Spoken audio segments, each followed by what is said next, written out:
నమస్తే, మీరు చూసిన హెచ్ఎం టీవీ. నా పేరు వెంకట్. వార్తా విశ్లేషణ కార్యక్రమం న్యూస్ అనాలిసిస్కు స్వాగతం, సుస్వాగతం. ఇవాళ రెండు తెలుగు రాష్ట్రాల్లో, అటు ఆంధ్రప్రదేశ్ ఇటు తెలంగాణలో ఏ దినపత్రికలు ఏ వార్తలకు ప్రయారిటీ ఇచ్చే ఒకసారి చూద్దాం. ముఖ్యంగా తెలంగాణకు సంబంధించి పొలిటికల్ అప్డేట్. టీఆర్ఎస్ నేత మాజీ మంత్రి ఈటల రాజేందర్ ప్రస్తుతం ఢిల్లీలో ఉన్నారు. నిన్న బీజేపీ అఖిల భారత అధ్యక్షులు నడ్డాని కలిశారు. ఇవాళ మరికొంత ముఖ్యుల్ని కలిసే అవకాశం ఉందన్న అప్డేట్ ఉంది. ఇకపోతే ఆంధ్రప్రదేశ్లో కర్ఫ్యూ ఇంకా కొనసాగించారు. ఈ నెల 10 వరకు కర్ఫ్యూ ఏపీలో అమల్లో ఉంది. దాంతోపాటు ఆనందయ్య మందు ప్రజలకు చేరువలుంది. దానికి అనుమతి ఇచ్చారు. ఈ వార్తల్లోకి వెళ్లే ముందు, ఈ విశ్లేషణ కార్యక్రమానికి వెళ్లే ముందు రెండు రాష్ట్రాల్లో ఉన్న ప్రధాన దినపత్రికలు ఒకసారి చూద్దాం. రైట్, తెలంగాణ ఎడిషన్ చూస్తున్నాం. ఈనాడులో కావేరి వైపు గోదావరి కావేరి అనుసంధానంపై మంచి కథనాన్ని బ్యానర్ చేశారు. అది ఈనాడులో చూడవచ్చు.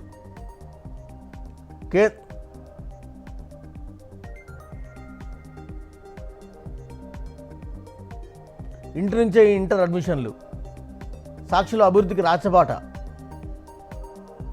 నిన్న కిషన్ రెడ్డికి సంబంధించిన ప్రెస్ మీట్ని, ఓఆర్ఆర్కి సంబంధించిన అప్డేట్ని బ్యానర్ చేశారు. అప్పుల తెలంగాణ, అభివృద్ధి వెంటే అవినీతి.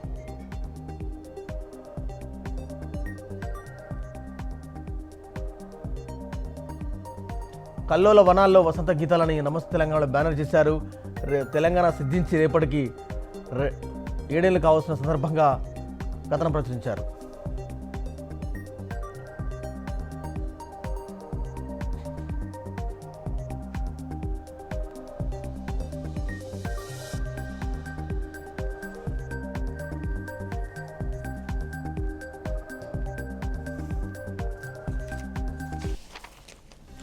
ఏపీ ఎడిషన్ చూస్తున్నాం. కర్ఫ్యూ పొడిగిస్తున్నారు. కర్ఫ్యూ పొడిగింపు అని ఈనాడులో బ్యానర్ చేశారు. జూన్ 10 వరకు కొనసాగింపు, సడలింపు వేలులు యథాతథం, చదువు, ఉద్యోగం, విదేశాలకు వెళ్లే వారికి వ్యాక్సిన్.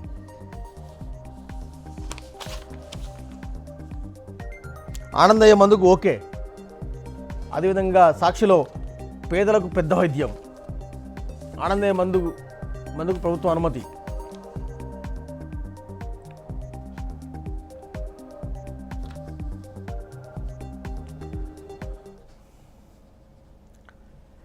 రైట్, అటు ఆంధ్రప్రదేశ్ ఇటు తెలంగాణలో ఉన్న వార్తా దినపత్రికలు మనం చూడడం జరిగింది. ముఖ్యంగా తెలంగాణ సంబంధించి political update, political heat hot అంతా కూడా ఢిల్లీలో కొనసాగుతుంది. టీఆర్ఎస్ నేత ఈటల రాజేందర్ ప్రస్తుతం ఢిల్లీలో ఉన్నారు. నిన్న అఖిల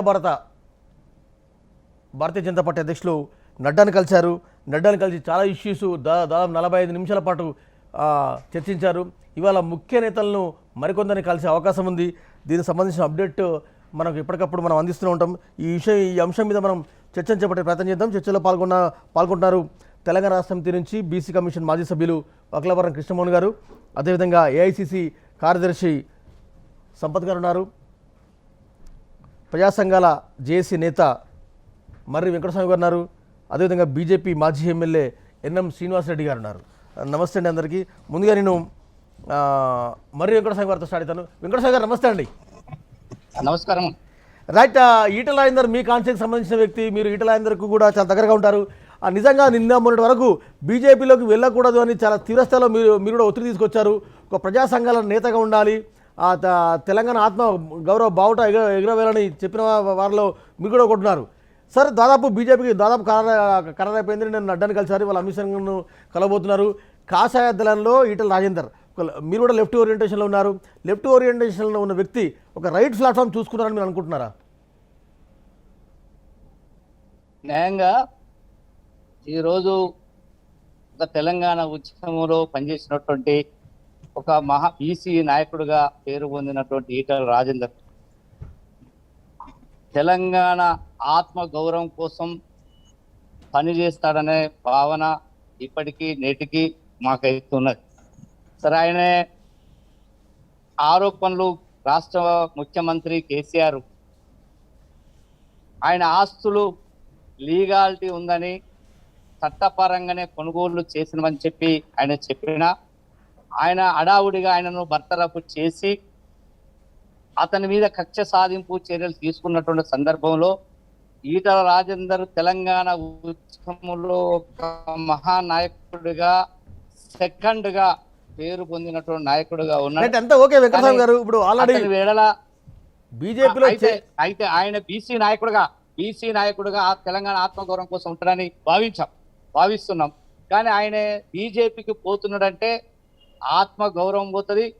ఆయన కేవలము ఆయన ఆస్తులు ఉన్నటువంటి ఆస్తులను కాపాడుకోవడం కోసం కేసీఆర్ యొక్క రాజకీయ ఒత్తిళ్లు ఆయన కేసులు పెట్టి జైల్లోకి పంపిస్తున్నట్టు భయముతో ఆయన మరి బీజేపీకి పోతాడనేటువంటి ఆలోచన ప్రజల్లో ఇప్పుడున్నటువంటి చర్చ కొనసాగుతున్నది. ఆయన పోకపోతే హీరో, పోతే జీరో. అంటే ఇతర పార్టీలో పోతే ఓకే, కానీ బీజేపీలోకి మాత్రం వెళ్ళకూడదు. అంటే బీజేపీ ఆయన ఆలోచించేది ఏంటంటే ఉత్తరాది రాష్ట్రాల్లో బీజేపీ ఖాయమై వ్యవసాయ చట్టాలు రైతు వ్యతిరేక చట్టాలు తీసుకొచ్చినప్పుడు ఉత్తరాది రాష్ట్రాల్లో బీజేపీ పతనమైంది. దక్షిణాది రాష్ట్రాల్లో కూడా కేరళ లేదు, చెన్నై మరి తమిళనాడు లేదు, ఓన్లీ కర్ణాటక కూడా కౌంట్ అవునే, ఆంధ్రప్రదేశ్లో లేదు, తెలంగాణలో రేపు ఏం జరుగుతుందో తెలియదు. కేసీఆర్ కూడా చాలా రాజకీయ చాణక్యుడు. రేపు బీజేపీతో పొత్తు పెట్టుకున్న ఆశ్చర్యం ఉండదు. ఆయన పరిస్థితులను బట్టి ఎప్పటికప్పుడు అడుగులేసేటువంటి నాయకుడు కాబట్టి బీజేపీ ఆయన పోతే ఉన్నది. పోతే ఆయన వ్యక్తిగతంగా ఇప్పుడున్నటువంటి పరిస్థితుల్లో భయం చెంది కేవలం ఆయన భయభ్రాంతులకు గురవుతున్న సందర్భంలో ఆ భయం నుంచి బయటపడడం కోసం, కాపాడుకోవడం కోసం మాత్రమే బీజేపీ అని చెప్పి అంటున్నారనే భావన మాత్రం కలుగుతుంది. రైట్ వెంకటేశ్వర గారు, ఒకసారి నేను సంపత్ గారు సంపత్ గారు గుడ్ మార్నింగ్ అండి. Very good morning. రైట్, ఇంత పెద్ద పొలిటికల్ డెవలప్మెంట్ కాంగ్రెస్ ఎందుకు ఎన్క్యాచ్ చేసుకోలేకపోయింది అంటే ఏం చెప్తారండి? ఎందుకంటే ఆల్రెడీ బట్టిని కలిశారు, 2-3 కాంగ్రెస్ నేతలను కూడా ఈటలందరూ కలిశారు. ఎందుకు ఇంత మంచి అవకాశాన్ని కాంగ్రెస్ ఒక ఉమ్మడిగా అంటే వివిధ వర్గాలు, వివిధ గ్రూపులో ఉన్న నేతలంతా కూడా ఒక ప్లాట్ఫామ్ మీదకి వచ్చి ఎందుకు ఈటల ఎపిసోడ్ను హ్యాండిల్ చేయలేకపోయారంటే ఏం చెప్తారు? ఈటల ఎపిసోడ్ కాంగ్రెస్ పార్టీ ఎందుకు హ్యాండిల్ చేయాలండి? Etela is MLA of TRS party, still is continuing as a TRS party MLA. ఆయన బయటికి వస్తా ఇండిపెండెంట్ గా చేస్తా, నాకు మద్దతు ఇవ్వడానికి బీజేపీలను కలిసిండు, కాంగ్రెస్ వాళ్ళని కలిసిండు. కానీ అది బీజేపీలో ఇంకా చేస్తున్నారు కదా, బీజేపీలో ఇంకా చేసుకున్నారు. బీజేపీ వాళ్ళు అందరూ అన్ని గ్రూపులు అందరూ డిస్కస్ చేసుకున్నారు, అందరు కలిసి ఢిల్లీకి పంపారు. ఎందుకు కాంగ్రెస్ పార్టీ ఇంత పెద్ద డెవలప్మెంట్ ఎంకరేజ్ చేసుకోలేదని?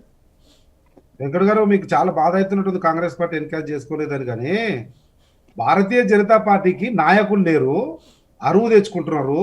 మా కాంగ్రెస్ వాళ్ళ ఇళ్ళ కాడ, టీఆర్ఎస్ వాళ్ళ ఇళ్ళ కాడ గేట్ కాడ దర్వాజా ఎప్పుడు తెరుస్తాడో, ఎప్పుడు లోపలికి పోయి లటక్కన గంపలు వేసుకున్నాం అని చూసుకునే బీజేపీ పార్టీకి దిక్కులేదు కనుక అక్కడక్కడ ఇటువంటి వాళ్ళ కొరకు వెయిట్ చేస్తారు, చూస్తారు, ప్రయత్నం చేస్తారు.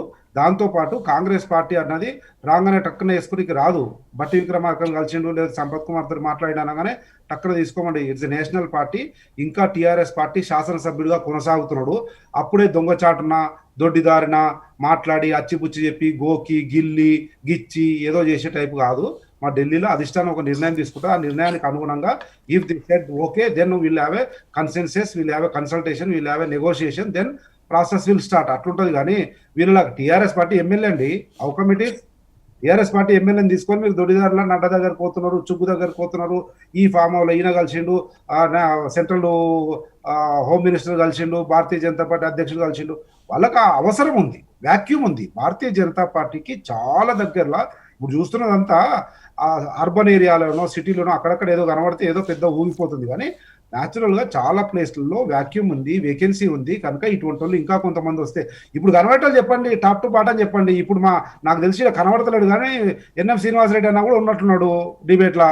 ఎన్ఎంఅన్న ఎక్కడ తెలంగాణ ఉద్యమకారుడు, టీఆర్ఎస్ కాంగ్రెస్ పార్టీలో కూడా యాక్టివ్ ఉండే. పాపం డికేఆర్ నగర్తో డికేఆర్ ఎవరు కాంగ్రెస్. ఆ రకంగా అందరినీ అరువు తెచ్చుకునే పరిస్థితిలో ఉన్నటువంటి భారతీయ జనతా పార్టీకి ఈటెల రాజేందర్ గారి అవసరము, కంపల్షను ఉంది కనుక వాళ్ళు తీసుకుని ఉండొచ్చు.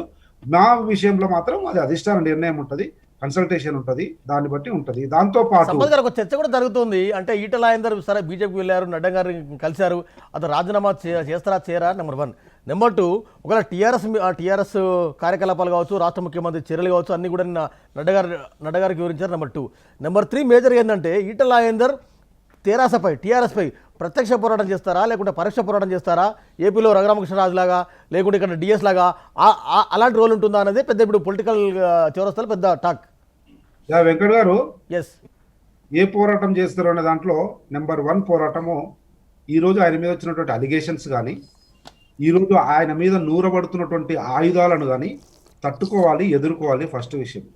దాంట్లో భాగంగా మీ టీవీలో కూడా చెప్పిన చాలాసార్లు చాలా సందర్భాల్లో కాంగ్రెస్ పార్టీగా ఒక మాజీ శాసనసభ్యుడిగా కొద్ది గొప్ప అనుభవంతో ఎన్నో టీవీలు అడితే చెప్పిన ఈటెల రాజేందర్ గారి ఎదుగుదల, ఈటెల రాజేందర్ గారు పుట్టినప్పటి నుంచి ఇప్పటి వరకు ఆ ఆలోచన కానీ, భావజాలం కానీ, నడవడికలు కానీ, మాటలు కానీ ఏవి కూడా భారతీయ జనతా పార్టీకి మ్యాచ్ కావు.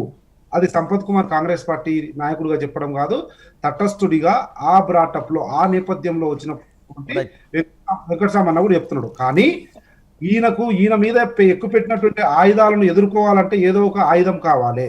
ఆ ఆయుధం ఎక్కడన్నా ఉందా అని వెతికితే ఒక బీజేపీ దగ్గరనే ఉంది, అది ఢిల్లీలో అధికారంలో ఉంది. ఆ అధికారాన్ని అడ్డు పెట్టుకొని ఆ అధికారం నాకు అండగా నిలబడితే గొప్ప ఈ కేసులు అనుకోండి, లేకపోతే అఫీషియల్ ప్రెషర్ అనుకోండి, ఏదైనా కానీ తట్టుకోవచ్చు అన్నటువంటి ఆలోచన ఉండవచ్చు ఈటెల రాజేందర్ గారికి. దాంతో పాటు Nadda, all India Bharatiya Janata party అధ్యక్షుడు నడ్డా గారు ఇచ్చిన ఒకే ఒక్క స్టేట్మెంట్ ఈటెల రాజేందర్ కలిసిన తర్వాత బయటకు వచ్చింది ఏంటంటే, బీజేపీలోకి వచ్చేయండి, అండగా ఉంటాం. ఏంటంటే అండ ఈటెల రాజేందర్ గారికి బట్ట లేదా, తిండి లేదా, ఇల్లు లేదా, కార్ పొలిటికల్ అండా, పొలిటికల్ అండా, వాట్ ఈస్ పొలిటికల్ అండ? ఇప్పుడున్న పరిస్థితులలో కేసులు ఎదుర్కోవడానికి కానీ, లేకపోతే ఈ కేసులను తిరిగి తీయడానికి కానీ, అవతల వాడు రాకుండా ఉండడానికి కానీ, శత్రు దుర్భేద్యంగా నీకు కూడా ఒక కవచం లాగా భారతీయ జనతా పార్టీ ఉంటుందంటే, దాంతో పాటు రేపు ఎన్నికలు వస్తే భారతీయ జనతా పార్టీ కేంద్రంలో అధికారం ఉంది కనుక ఇటు కన్ను కొడితే కర్ణాటక నుంచి డబ్బులు వచ్చే, ఇటు కన్ను కొడితే పాపం పెద్ద ఓలా మా వివేకన్న ఉన్నాడు, వివేకన్న అండగా నిలబడతాడు. ఓకే సంపత్ గారు, ఐ గెట్ బ్యాక్. నేను మళ్ళీ మీకు ఇస్తాను. ఒకసారి వక్లభరణం దగ్గరికి వెళ్తాను. వక్లభరణం గారు, గుడ్ మార్నింగ్ అండి. రైట్, రేపు జూన్ 2న రాజీనామా చేస్తారో అనేది ఒక ప్రచారం జరుగుతుంది. హుజురాబాద్కు ఉప ఎన్నిక అంటూ వస్తుందా, వచ్చే ఆలోచన ఉందా? మీకున్న ఫీడ్బ్యాక్ ఏంటి? అంటే ముందు రాజేందర్ గారు రాజీనామా చేస్తారా లేదా వారు ఇంతవరకు స్పష్టంగా చెప్పలే. గతంలో మీడియాతో మాట్లాడినప్పుడు కానీ అనివార్యమైతే అనేటువంటి మాటే మాట్లాడారు. దాని తర్వాత వారు ఇటు కాంగ్రెస్ నాయకులతో, బీజేపీ నాయకులతో, మేధావులతో చర్చోపచర్చలు చేస్తూ ఉన్నారు. అభిమానులు, అనుచరుల పేరిట నియోజకవర్గం నుండి వస్తున్నటువంటి వాళ్ళతో చర్చలు చేస్తూ ఉన్నారు. ఇప్పటికి కూడా వారికి స్పష్టత లేదు. ఢిల్లీకి వెళ్ళిన తర్వాత కూడా, నడ్డా గారితో మాట్లాడిన తర్వాత కూడా నిన్న మీడియాతో ఏం మాట్లాడి వారు ఏం స్పష్టంగా చెప్పలేకపోయినారు. మళ్ళీ అభిమానులు, అనుచరులు అంటూ ఉన్నారు. మరి హుజురాబాద్ లోనేమో అభిమానులు, అనుచరులు ఎవరో మనకైతే అర్థం అవటం లేదు. ఎందుకంటే వారి వెంట ఇన్నాళ్ళు ఉన్నటువంటి ఆ ఎంపీటీసీలు, జెడ్పీటీసీలు కానివ్వండి, స్థానిక సంస్థల ప్రజాప్రతినిధులు కానివ్వండి, మాజీలు కానివ్వండి, నిన్నటి వరకు మీరు అలానే ఉన్నారు కదా. ఒక్క నిమిషం, నిన్నటి వరకు నేను పార్టీలో ఉన్నా, నేను ఓ వ్యక్తిత్వం లేను, టీఆర్ఎస్ పార్టీలో ఉన్నా. ఇవాళ వారి వెంట ఏ ప్రజాప్రతినిధులు లేరు, వారికి ఏ అభిమానులు లేరు. అంటే అభిమానులు మీన్స్ ప్రజాప్రతినిధులు, టీఆర్ఎస్ ద్వారా ఎన్నికైనటువంటి ప్రజాప్రతినిధులు వారి వెంట లేరు. మరి వారు ఎవరితో చర్చలు జరుపుతారో మనకైతే తెలియదు. కాబట్టి ఇవాళ ఇంతకుముందు నా చిరకాల మిత్రులు మేమంతా కలిసి, మా సంపతన్న, మా వెంకటస్వామి, మేమంతా విద్యార్థి దశ నుండి పోరాటాలు చేస్తూ ఉన్నాము.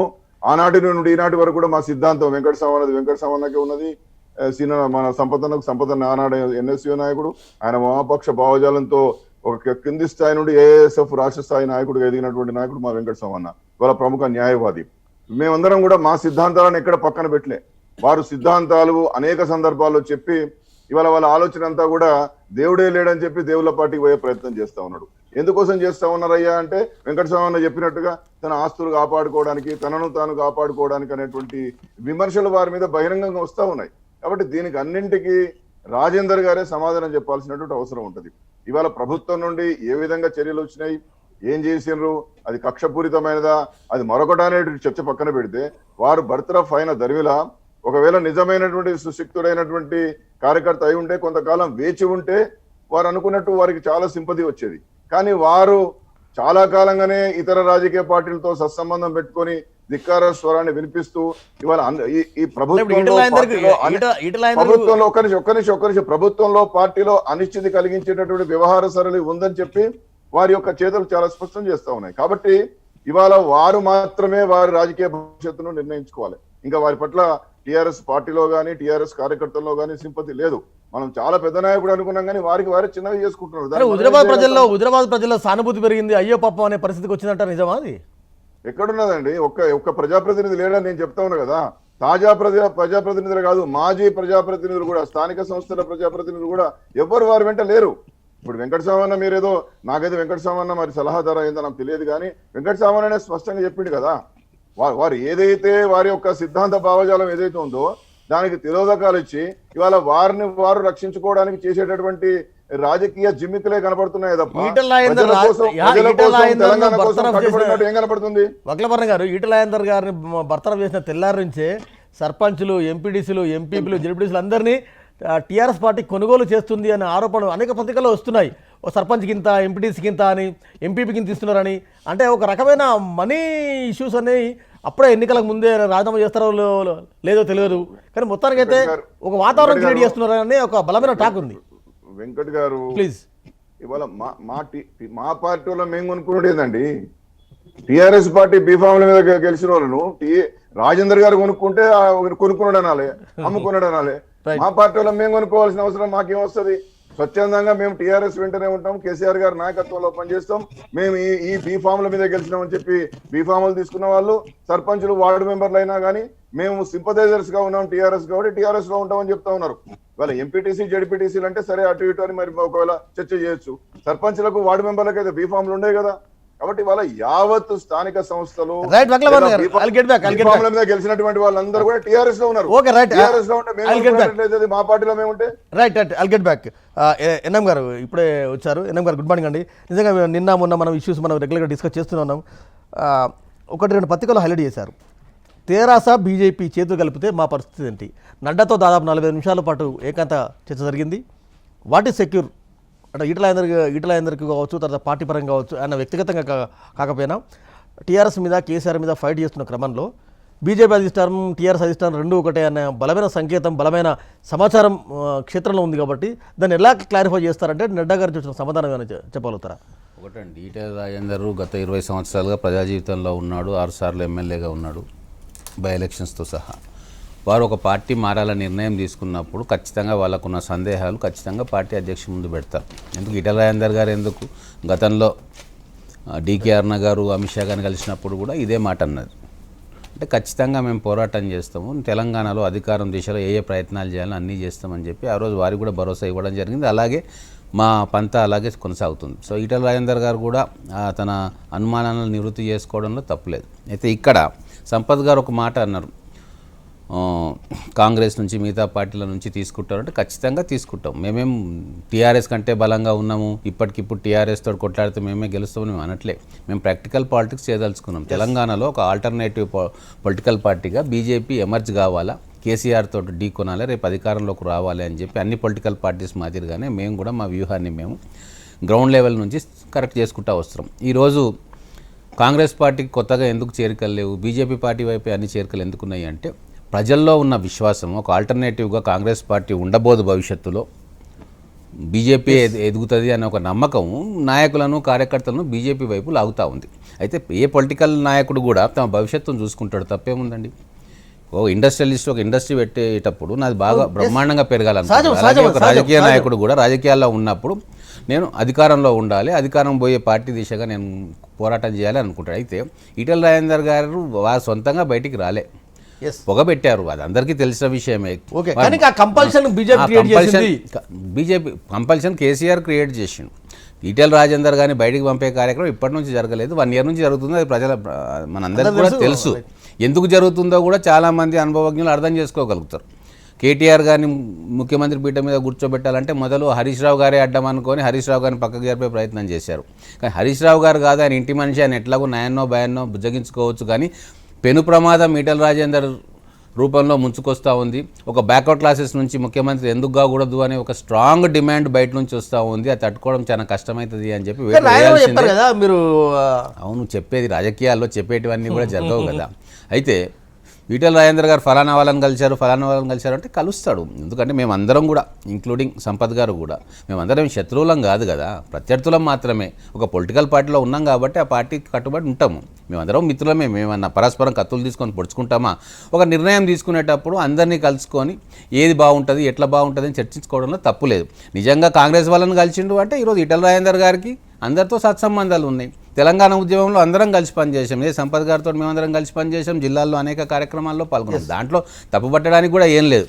అయితే ఇక్కడ నేను ఒక పాయింట్ స్పెసిఫిక్గా ఏం చేస్తున్నాను అంటే, మొన్నటిదాకా మా దగ్గర ఉన్న ఈటెల రాజేందర్ చంద్రుడు, మా వెంకటస్వామి గారు అన్నారు బీసీలో మహానాయకుడు అంటే, మీ భావజాలంలో ఉన్నంత వరకు ఆయన మహానాయకుడు అయిపోతాడు. ప్రపంచం ఎటువైపు చూస్తుంది, అలాగే 25 రాష్ట్రాల్లో ఈరోజు బీజేపీ అధికారంలో ఉంది, కానీ ఇక్కడ మాత్రం ఎవరు కూడా బీజేపీ వైపు పోవద్దు. అయితే ఇంకొకటి గొప్ప విషయం ఏంటంటే, తెలంగాణ ఉద్యమంలో మాత్రం ఆర్ఎస్ఎస్ నుంచి ఆర్ఎస్యూ దాకా అందరినీ కలుపుకొని పోవాలి, బీజేపీ సహాయం తీసుకోవాలి, మేము ఎమ్మెల్యేలు కావాలి, ఎంపీలు కావాలి, తెలంగాణ కూడా రావాలి. కానీ బీజేపీకి ఎవడన్నా వద్దు, అస్సలు పోవద్దు అంటే అది ముట్టుకోవద్దు దాన్ని అంటారా అని పార్టీ అంటారు. ఏం లాజిక్ అంటే ప్రజలు చూస్తూ ఉన్నారు. వారు ప్రజల ముందు పెడుతున్న భావజాలం ఏ దేశంలో ఉంది, ఎక్కడ ఉంది? ప్రజాస్వామ్య వ్యవస్థలో ఎక్కడైనా కమ్యూనిస్టులు నిలిచి గెలిచినరా? అంటే మీ భావజాలంలో పొరపాటున వచ్చిన వ్యక్తి దాన్నే మాడి మసైపోవాలి, వాళ్ళకు భవిష్యత్తు ఉండకూడదు, నాశనం అయిపోవాలని చెప్పి కోరుకుంటున్నారా? అరే తెలుసుకున్నాడు ఎక్కడ ప్రజలకు. ఇప్పుడు పొలిటీషియన్ ప్రధానమైన ఉద్దేశం ఏందండి? భావజాలం కాదు, ప్రజలకు ఎట్లా సేవ చేయాలి. ప్రజలకు సేవ చేయాలన్న క్రమంలో సరే 20 ఏళ్ల నుంచి ఒక భావజాలంలో ఉండొచ్చు కాక, దాంతో ప్రజలకు ఉపయోగం లేదు, మీకు ఉపయోగం లేదు, నమ్ముకున్న వాళ్ళకు ఉపయోగం లేదు అన్నప్పుడు ఖచ్చితంగా ఇంకోవైపు చూస్తాడు, తప్పేముంది. ఇంకొకటి, ఈ గ్లోబలైజేషన్ యుగంలో లెఫ్ట్ లేదు, రైట్ లేదు, సెంటర్ లేదు. Service to the people and power, ఈ రెండే ఉంటాయి. పవర్ ఉంటేనే సర్వీస్ టు ద పీపుల్ జరుగుతుంది, ఇది అందరికీ తెలుసు. ఎమ్మెల్యేలుగా ఉంటే మేము ప్రజలకు ఏం చేయగలిగినామో సంపత్ గారి కూడా ఎమ్మెల్యే లేనప్పుడు మేము ఎంత రిస్ట్రిక్టెడ్ అయి ఉంటామో, చిన్న విషయాలు ఒక రాజకీయ ఏ బ్యాక్గ్రౌండ్ అని ఉన్నానండి, అదేమన్నా శాశ్వతమా? నూతి మీద రాసి పెట్టేసి ఉండాలి, మార్పు ఉంటుంది. హుజరాబాద్ కాన్స్టిట్యూన్సీ కూడా ఒక మాజీ నక్సలైట్లు, తర్వాత సింపథైజర్స్ అంతా కూడిన అది కాదండి. కరీంనగర్ లో బండి సంజయ్ గారు, కరీంనగర్ కంటే కూడా వేరే జిల్లా ఉంటుందా అండి? 1,00,000 ఓట్ల మెజారిటీ తోటి ఒక జూనియర్, మిగతా వాళ్ళని కంపేర్ చేసుకుంటే ఒక జూనియర్ వ్యక్తి కేసీఆర్ కంచుకోవడం ఎట్లా బద్దలు కొడతాడు? ఇవన్నీ మనం ఊహించుకుంటున్నాం. కొంతమంది కుహానా మేధావులు ఇది గిట్లనే ఉండాలి అని చెప్పి సమాజం మీద ఇన్ఫ్లుయెన్స్ చేసే ప్రక్రియ. కానీ ఈరోజు ఒక వెల్కమ్ చేయాల్సిన అంశం ఏంటి అంటే, తెలంగాణలో కూడా మిగతా రాష్ట్రాల వల్లే ఈ లెఫ్ట్ రైటు సెంటరు అనేది ఒక మానసికమైన తెరను మెంటల్ బ్లాక్గా ఈ సమాజం ముందు ఉంచినరు ఈ మేధావులు. వాటిని బ్రేక్ చేస్తూ ఈరోజు ఈటెల రాజేందర్ గారు బీజేపీలో రావడం అనేది చాలా శుభ పరిణామం. సరే, దీంతో బీజేపీ అధికారంలోకి వస్తుందా, కాంగ్రెస్ గట్టిగా నిలబడి కొట్లాడుతా, అంత వేరు విషయం. రాజకీయాన్ని రాజకీయంగానే చూడాలి తప్ప సంకర డైరీ చేసుకొని మేము ఉద్యమాలు చేస్తామంటే ఉద్యమాలు చేసుకోండి, కానీ రాజకీయంగా మీరు చేయలేరు. కోదండరామ్ గారిదే ఉదాహరణ. ఆయన మంచి నాయకుడు, జేఏసీ నాయకుడు, అందరినీ కలుపుకొని పోయాడు, ఉద్యమకారుడుగా సక్సెస్ అయ్యాడు. కానీ ఒక రాజకీయ నాయకుడు ఏమైంది? ఆ భావజాలం నుంచి వచ్చిన వాళ్ళే కదా వీళ్ళంతా. మరి ప్రజలకు కేసీఆర్ని కొట్టాలి అన్నప్పుడు అన్నిటి పక్కన మీకున్న సమాచారం మేరకు ఈటెల రాజేందర్ టీఆర్ఎస్ మీద ప్రత్యక్ష పోరాటం ఉంటుందా, పరోక్ష పోరాటం అంటే ఇందాక నేను చెప్పిన అంటే నిజంగా రాజీనామా చేసే అవకాశం ఉందా, లేకుంటే ఎమ్మెల్యేగా కొనసాగే అవకాశం ఉందా? ఏంది అసలు ఏం జరగబోతోంది? ఒకటండి, ఇప్పుడు మాలాగనే ఈటెల రాజేందర్ కూడా ఉద్యమకారుడు, కొద్దో గొప్ప రాజకీయాల్లో నీతికి విలువలకు కట్టుబడి ఉంటాడని నేను అనుకుంటా ఉన్నా. 100%గా నా వరకు నా పర్సనల్ ఒపీనియన్ ఏంటంటే ఇమ్మీడియట్గా వచ్చి రాజీనామా చేయాలి. ఎందుకంటే ప్రజల్లో మనం ఒక మంచి సంప్రదాయాన్ని నెలకొల్పాలి. ఒక పార్టీ బీఫామ్ మీద నిలబడి గెలిచిన తర్వాత ఆ పార్టీ వద్దు అన్నప్పుడు ఆ పార్టీ బీఫామ్ మీద ఎమ్మెల్యేగా ఉన్నాను ఒకరోజు కూడా అక్కడ ఎమ్మెల్యేగా ఉండడానికి మానసికంగా ఉండకూడదు అట్లా. కాబట్టి ఖచ్చితంగా రాజీనామా చేయాల్సిందే. రాజీనామా చేసి బీజేపీ పార్టీలో చేయాలి. నాకు తెలిసి ఈటెల కూడా ఇదే ఒపీనియన్తో ఉన్నారు. కానీ గ్రౌండ్లో హుజరాబాద్లో అతను పెంచి పోషించిన సర్పంచులు, ఎంపీటీసీలు ఎవరు కూడా రాజేందర్ అంటే లేరు. రాజేందర్ ఒంటరి చేసే ప్రయత్నం టీఆర్ఎస్ చాలా సీరియస్గా. ఇప్పుడు టీఆర్ఎస్ను తప్పెందుకు పట్టాలండి? టీఆర్ఎస్ పార్టీ ఇప్పుడు సిట్టింగ్ సీటును నిలుపుకోనికి ప్రయత్నం చేస్తుంది. కాంగ్రెస్ పార్టీ ఎట్లయినా అక్కడ గౌరవప్రదమైన ఓట్లు తీసుకొని డిపాజిట్ దక్కించుకోవాలన్న ప్రయత్నం కాంగ్రెస్ పార్టీ చేస్తుంది. ఈటెల రాజేందర్ గారు బీజేపీలోకి వచ్చారు కాబట్టి ఈటెల రాజేందర్ గారు బీజేపీ ఇద్దరు కలిసి ఆ సీట్ను గెలుచుకొని మళ్ళీ ఒకసారి మంచిగా పాజిటివ్ మూవ్మెంట్గా బీజేపీని తీసుకుపోవాలని చూస్తుంది. దాంట్లో తప్పే ఉంటుందండి. ఇప్పుడు రాజకీయం ఇది, మనమేం అవతలోళ్ళు శత్రువులు కాదు. పొలిటికల్ ప్రాసెస్లో వ్యూహంలో భాగంగా మనం చేయాల్సినవి చేస్తాం తప్ప దాన్ని గిరిగీసుకొని కూర్చొని ఇది ఇటే ఉంటుంది అది అటే ఉంటుంది. రైట్, వెంకటరావు గారు ఏం చెప్తారు? ఇందాక ఎన్ఎం గారు మీరు ఫాలో అయ్యారు కదా, ఏం చెప్తారు? ఓకే నమస్తే. చెప్పండి. న్యాయంగా ఈటెల రాజేందర్ లెఫ్టిస్ట్ అయినా ఆయనే ఇప్పుడున్నటువంటి భారతీయ జనతా పార్టీ ఎదుగుదలకు చేసేటువంటిది న్యాయం. మీరు చెప్పేటువంటి రాజకీయ విధానాల్లో బ్రాడ్గా ఆలోచిస్తే ఏదన్నా బీజేపీ పెరుగుతుంది అంటే ప్రతిపక్ష పార్టీగా పోషిస్తున్న కాంగ్రెస్ ఫెయిలూరు, టిఆర్ఎస్ మీద వ్యతిరేకత, ఓన్ చేసుకోవడానికి బీజేపీ చేస్తున్నటువంటి ఎత్తుగడ, అది రాజకీయ ఎత్తుగడ, అధికారం రావడం కోసం ప్రయత్నం చేస్తున్న దాంట్లో సందేహం లేదు. ఎందుకంటే వెస్ట్ బెంగాల్లో కమ్యూనిస్టు పార్టీ మాజీ మంత్రులు, ఎమ్మెల్యేలే పోయిండ్రు.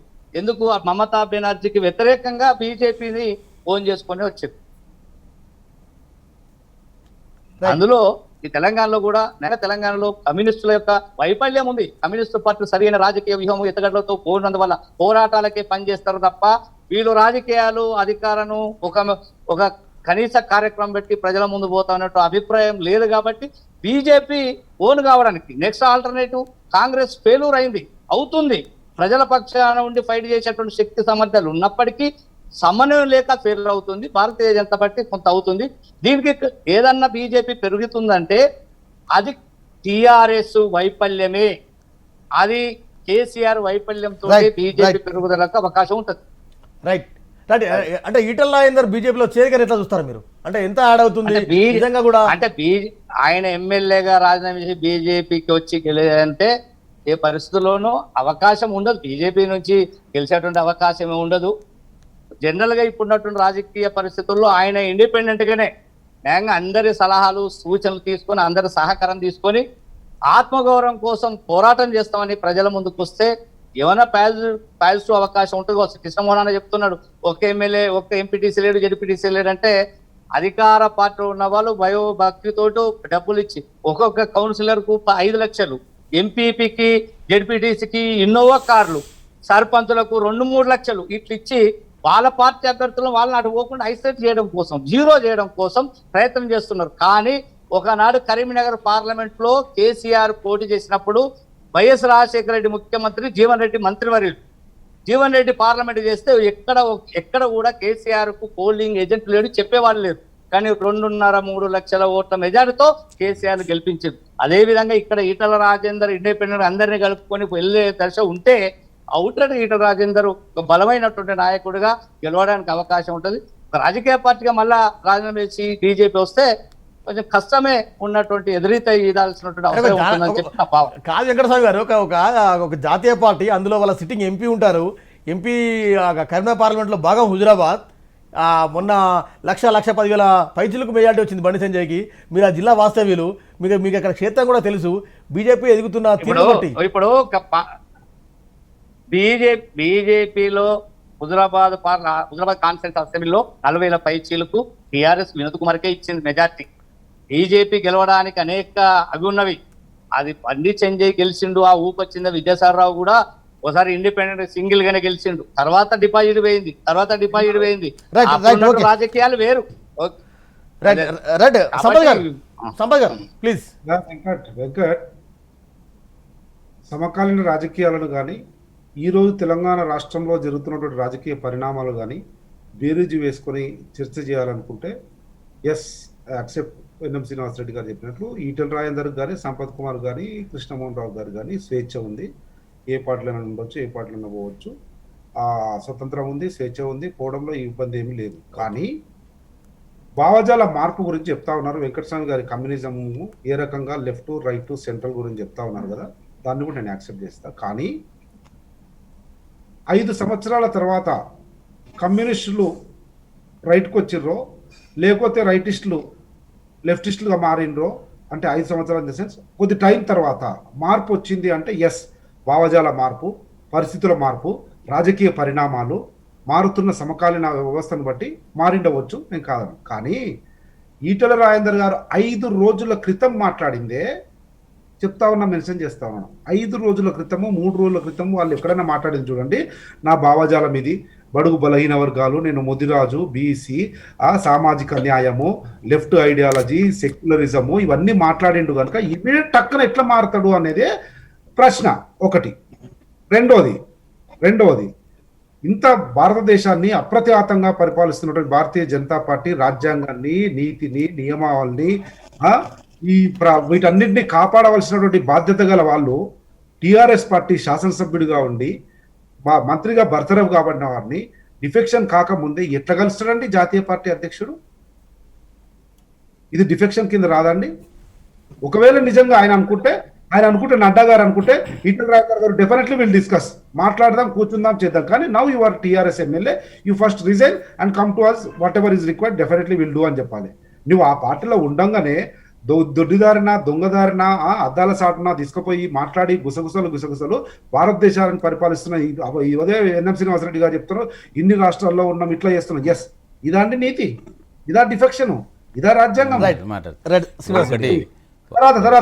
తర్వాత ఇంకొకటి అంటారు, భారతీయ జనతా పార్టీ బలపడడానికి, ఎస్ బలపడడానికి ప్రయత్నం చేయాలి. న్యాచురల్ గా ఎవరైనా బలపడే ప్రయత్నం అయితే మనం కూడా చేద్దాం, మీరు కూడా చేయండి, కాదనం. కానీ హుజురాబాద్ లో భారతీయ జనతా పార్టీ స్థానం ఏందన్నది ఒక్కసారి ఆలోచన చేసుకోవాల్సిన అవసరం ఉంటే అది తెలియకుండా డిపాజిట్ కాపాడుకోవడానికి కాంగ్రెస్ పార్టీ ప్రయత్నం చేయాలంట. హుజురాబాద్ లో ఎమ్మెల్యే ఎలక్షన్ లో సెకండ్ ప్లేస్, ఎంపీ ఎలక్షన్ లో కూడా second place. Bharatiya Janata party MP election లో కూడా థర్డ్ ప్లేస్ గెలిచినా గానీ ఎమ్మెల్యే ఎలక్షన్ లో 100 కంటే తక్కువ ఓట్లు వచ్చినటువంటి పార్టీ భారతీయ జనతా పార్టీ. హుజురాబాద్ నియోజకవర్గంలో శ్రీనివాసరెడ్డి గారు 100కు 2600, టిఆర్ఎస్ కు 1600 వచ్చినాయి అన్న విషయం. దాంతో పాటు వెంకటస్వామి గారు అంటున్నారు, ఒక న్యూట్రల్ గా ఒక విశ్లేషకుడుగా చెప్తా ఉన్నారు, కాంగ్రెస్ పార్టీ చేతనయ్యే పార్టీ, చేయగలిగే పార్టీ, కానీ సమన్వయం లేక ఇదవుతుంది అని చెప్తా ఉన్నారు. ఎస్, బరాబర్. నేను అఖిల భారత కాంగ్రెస్ కార్యదర్శిగా కూడా చెప్తా ఉన్నా, ఆ సమన్వయం లేకపోవడము నా ఇంట్లో కావచ్చు, నీ ఇంట్లో కావచ్చు, నా పార్టీ కావచ్చు, నీ పార్టీ కావచ్చు, ఒక సమయంలో కొన్ని సందర్భాల్లో ఆ సమన్వయం లేకపోవచ్చు. బరాబర్ ఎదుగుతున్నాం, బరాబర్ నిలబడుతున్నాం, బరాబర్ సమన్వయం. ఒక్క సెకండ్ ఎన్ఎం గారు మాట్లాడతారు. ఒక్క నిమిషం, ఐల్ గెట్ బ్యాక్ ప్లీజ్. రెండు అంశాలు వారు ప్రస్తావించిన, ఒకటి ఈటెల రాజేందర్ గారు నడ్డా గారిని ఎట్లా కలుస్తారు? దొడ్డిదారిని కలిసారని. దొడ్డిదారే పేపర్లు కూడా కూర్చొని దొడ్డిదారి ఎందుకు కలిశారు? ఫ్లైట్లోనే పోయారు, అందరితో పాటు పోయారు, మాట్లాడారు, ఇక్కడ నాయకులతో అందరితో మాట్లాడిన తర్వాత పోయి నడ్డా గారిని కలిశారు. ఇంకొకటి అండి, ఒక పెళ్లి సంబంధం మాట్లాడుకునేటప్పుడు చూడంగానే తాళి కట్టేస్తారా అండి? కూర్చొని నా పరిస్థితి ఏంది, ఎట్లా ఉంది, ఎట్లా చేద్దామనేది మాట్లాడుకోవద్దా అండి? ఆ మాట్లాడే స్వేచ్ఛ కూడా వీళ్ళకి లేదా? ఇంకొకటి, వెళ్ళి కలిశారా పార్టీలో? ఒక పార్టీ నాయకుడిని, జాతీయ నాయకుడిని, రాష్ట్రంలో ఉన్న ఒక ఇంపార్టెంట్ లీడర్ వెళ్ళి కలిసి మంచి చెడ్డ భవిష్యత్ వ్యూహం చర్చించుకొని సాటిస్ఫై అయిన తర్వాత వచ్చి రాజీనామా చేసి కలుస్తారు కదా. అప్పుడు ఒక లాజికల్ ప్రాసెస్లో ఉండాలి కదా. ఎట్లా రాస్తారు అన్న దానికి సమాధానం అది కదా. తర్వాత అక్కడ థర్డ్ ప్లేస్ ఉంది, వాస్తవమే. భారతీయ జనతా పార్టీ హుజురాబాద్ నియోజకవర్గంలో మన జరిగిన ఎమ్మెల్యే ఎంపీ ఎలక్షన్లో థర్డ్ ప్లేసే ఉంది. కానీ ఒకటి చెప్తా ఉన్నా, అదేం విభేదించడానికి కూడా చెప్పట్లేదు. ఎప్పుడైతే ఒక గట్టి క్యాండిడేట్ భారతీయ జనతా పార్టీ తరఫున నిలబడతాడో ఖచ్చితంగా భారతీయ జనతా పార్టీ గెలిచిన దాఖలా ఉంది. ఎందుకు చెప్తున్నా అంటే నా స్వయం అది కాదు, దుబ్బాకది వేరు, నాది. నేను బీజేపీలో చేరకంటే ముందు భారతీయ జనతా పార్టీ అభ్యర్థికి అక్కడ కేవలం 1800 ఓట్లు వచ్చినాయి. నేను చేరిన 15 రోజులకే ఎలక్షన్ కదా, నేను గెలిచిన. మొన్న దుబ్బాకలో కూడా రఘునందన్ రావు గారు 16,000 ఓట్లు వచ్చి డిపాజిట్ పోయింది అక్కడ. కానీ ఆయన చేస్తున్న పోరాటము, కేసీఆర్కి వ్యతిరేకంగా చేస్తున్న పోరాటంతో ఏమవుతుంది అంటే, దీంట్లో పార్టీ దృష్టి, నీ పార్టీ గొప్పది, నా పార్టీ చెడ్డదని నేను అనదలుచుకోలేదు. ఇక్కడ ఏంది అంటే, ప్రజల మైండ్ సెట్లో కాంగ్రెస్ పార్టీకి 2014లో 2018లో ఒక ప్రతిపక్ష పాత్ర పోషించడానికి, గట్టిగా ప్రతిపక్ష పాత్ర పోషించడానికి అవకాశం ప్రజలు ఇస్తే ఏమైంది? సంపత్ గారిని తప్పుపట్టట్లే, కానీ కాంగ్రెస్ పార్టీలో గెలిచిన ఎమ్మెల్యేలు కానీ ఎంపీలు కానీ ఒక్కరన్నా, వార్డు మెంబర్ స్థాయి నుంచి పైదాకా ఎవరన్నా ఒక్కరన్నా, చాలామంది అటువైపు వెళ్ళడంతో మేము ఓటేషన్ లాభం అబ్బా, కాంగ్రెస్ కోటేసే బదులు డైరెక్ట్గా టీఆర్ఎస్ కోటేస్తే అయిపోతుంది కదా, వీళ్ళ కోటేస్తే మళ్ళీ వీళ్ళు పోయి టోకుగా పార్టీ నమ్ముకొని అవతలకి జంప్ అవుతున్నారు కదా అనే దాంతో బీజేపీ అంటే కనీసం సిద్ధాంతానికి కట్టుబడి ఉంటుంది, ఇక్కడ నా ఓటుకు వాల్యూ ఉంటుంది అన్న ఉద్దేశం కూడా చాలామందికి ఉన్నది. అందుకే ఎప్పుడైతే గట్టి నాయకుడు బీజేపీ తరఫున ఉంటారో ప్రభుత్వ వ్యతిరేక ఓటు పూర్తిగా గుంపగుత్తగా బీజేపీకి పడే ఆస్కారం ఉన్నది. ఇది గత ఎలక్షన్లో మనం చూసినాం, జిహెచ్ఎంసీ ఎన్నికల్లో చూసినాం. వాళ్ళు కేవలం 2 స్థానాలు గెలిస్తే మేము 48 స్థానాలు గెలిచినాం. కాబట్టి ప్రజల ఆలోచన మారొచ్చు. రేపు కాంగ్రెస్ పార్టీ బ్రహ్మాండంగా పనిచేసి ప్రజల మెప్పు పొందితే, బీజేపీ అసలు ఏం పని చేయకుండా ఇట్లనే ఎవ్వరు రాకుండా ఇట్లనే ఇంట్లో కూర్చొని పండుకుంటే ఖచ్చితంగా కాంగ్రెస్ పార్టీ ఆదరిస్తారు. కానీ పరిస్థితి ఇప్పుడు అట్లా లేదు. సంపత్ గారితో సహా మెజార్టీ ప్రశ్న ఏంటంటే, రేపు బీజేపీ అధిష్టానం, టీఆర్ఎస్ అధిష్టానం ఒకటైతే ఈటల రాజేందర్ కాదు, ఇంకా చేరబోయే వాళ్ళ లాంటి పరిస్థితి, వారి పరిస్థితి ఏంది? ఎందుకంటే ఇక్కడ టీఆర్ఎస్కు వ్యతిరేకంగా లేకుంటే ఉద్యమకారులు ఒక ప్లాట్ఫామ్ మీదకి రావాలని బీజేపీ పిలుపునిచ్చిన నేపథ్యంలో వారంతా కూడా ఒక ప్లాట్ఫామ్ మీదకి వస్తే టీఆర్ఎస్ హైకమాండ్, బీజేపీ హైకమాండ్ రెండు కలిసిన సందర్భాలు ఉన్నాయి, మాట్లాడుకున్న సందర్భాలు ఉన్నాయి, ఒక మెర్జై వెళ్తున్న సందర్భాలు ఉన్నాయి. ఆ క్వశ్చన్ ఎందుకు ఎరైజ్ కాకూడదు అనే ప్రశ్న ఇప్పుడు మెజార్టీగా వస్తుంది. వారికి ఏం చెప్తారు మీరు? ఇప్పుడు ఒకటండి, ఇప్పుడు సిరణ మాట్లాడుతున్నాడు కనుక సిరణకే ఒక సబ్మిషన్. 100% సిరణ నువ్వు అన్నది వాస్తవము. పెళ్లి చూపులకు పోయినప్పుడు ముహూర్తం సెట్ అయ్యేటప్పుడు వస్తారు, చూసుకున్న తర్వాత అప్పుడు పెళ్లి అవుతుంది. కానీ ఆడపిల్లకు పెళ్లి అవుతుంటే మగపిల్లగాడు వస్తాడు సున్నికి, మగపిల్లగాని కొరకు ఆడపిల్ల వస్తుంది సున్నికి. కానీ ఆడా మగ కాకుండా ఉన్నాడు ఈటెల రాజేందర్. ఆ పార్టీలో ఉన్నాడా, ఈ పార్టీలో ఉన్నాడా, రిజైన్ చేసిందా లేదా అన్నది తెలియదు కనుక అది తప్పు అంటున్నాం ఒకటి. రెండవది ఇప్పుడు మీరు అన్నట్లు సంపత్ గారు ఇంకొక చిన్న మీకు అనుబంధంగా, ఇప్పుడు ఒక బీయింగ్ ఎమ్మెల్యే ఇక్కడ రాష్ట్రంలో పరిస్థితి బాగాలేదు, టీఆర్ఎస్లో పరిస్థితి బాగాలేదు, రాష్ట్రంలో కొంత అవినీతి జరుగుతుందని చెప్తున్న క్రమంలో ఆ అవినీతి కార్యకలాపాలు కావచ్చు, మిగతా ఇష్యూస్ డిస్కస్ చేసేందుకు నడ్డా గారి దగ్గరికి వెళ్ళి ఉండొచ్చు, అప్పుడే చేరిక వరకు రాకపోవచ్చు. మీరు ఎందుకు అట్లా ఊహించుకుంటారు? వారు అనే దాంట్లో వారి అభిప్రాయం అది, దానికి మనం ఏం చేస్తాం కానీ ప్లీజ్ కాదనడం లేదు, కలవడంలో తప్పు లేదు. ఒక జాతీయ పార్టీ, అధికారంలో ఉన్న పార్టీ, ఆ పార్టీ అధ్యక్షుడి దగ్గరికి పోతున్నారు, ఏ సందర్భంలో అవుతుంది, ఎందుకు పోతుంది అనేది ప్రపంచానికి మొత్తం తెలుసు కదా. సింపుల్ ఎగ్జాంపుల్ చెప్పినండి, పోవచ్చు, పెళ్లికి పోవచ్చు, ఆడపిల్లని చూడడానికి మొగడు పోతాడు, మగపిల్లని చూడడానికి ఆడపిల్ల పోతుంది. కానీ అటు ఇటు వారి పరిస్థితిలో ఉన్నాడు కదా ఈటెల రాజేందర్, ఎట్లా పోతారు, ఎట్లా తీసుకుంటారు అన్నది సబ్జెక్టు. దాంతోపాటు మీరు అన్నట్లు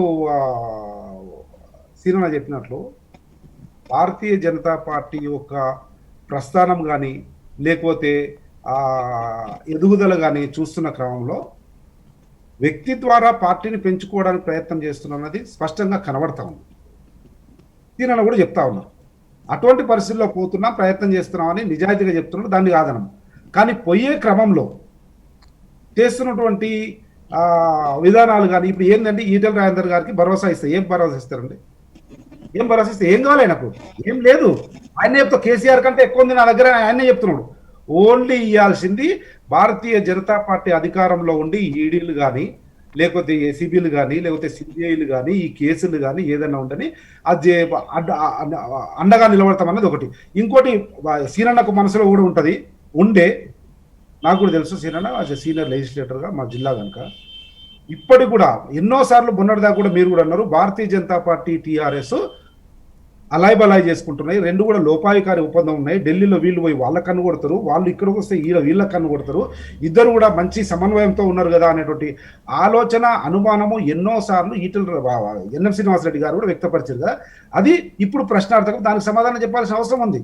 అది క్లారిటీ లేకుండా మీరు ఇప్పుడు ఏదో కలిసి మమ్మల్ని జనాలను అయితే కన్ఫ్యూజ్ చేసి హుజురాబాద్ ఎన్నికల్లో మాత్రం ఏదో చేసి దాని తర్వాత అదే జరిగితే అనేటువంటి సంశయం ఉంది.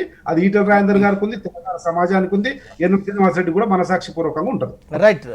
ఒకటి 2014 నుంచి 18 వరకు జరిగిన తంతు అనేది మనం అందరం చూసినాం. వాస్తవంగా ఆ రోజు మాలాంటి వాళ్ళకు కూడా పైన ఉన్న ప్రభావం రీత్యా ఇక్కడ బీజేపీ బలపడకపోవడం ఇవన్నిటితోటి ఒక అపోహ ప్రజల్లో ఖచ్చితంగా ఉండేది. అయితే 2018 ఎన్నికల్లో భారతీయ జనతా పార్టీ దాదాపుగా 106 స్థానాల్లో డిపాజిట్ కోల్పోయింది. దీన్ని పార్టీ కూడా విశ్లేషణ చేసుకున్నది. ఎందుకు 106 స్థానాల్లో డిపాజిట్ కోల్పోయినా మనము అంటే ప్రజల్లో టీఆర్ఎస్ పార్టీ బీజేపీ పార్టీ నిజంగా ఒకటి కాకున్నా వేరువేరు పార్టీలైనా కూడా ఒక అపోహ అయితే క్రియేట్ చేయగలిగినారు.